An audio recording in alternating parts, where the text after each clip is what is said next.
How to fix Samsung F36 is not charging. So let's start the video. First of all,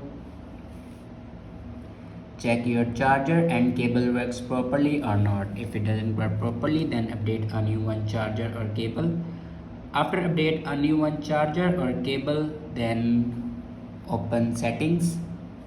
In settings, scroll down and click on battery. Now scroll down and click on charging settings and turn on fast charging. After turn on fast charging, then go back and scroll down and click on software update, and here you can check your latest version will be updated or not. If it doesn't update to latest version, then update it to latest version. After update a latest version, then go back to your home screen and restart your device. For restart your device, press and hold power button and then click on restart. After doing these steps, your problem will be fixed. I hope this video is helpful for you. Thanks for watching.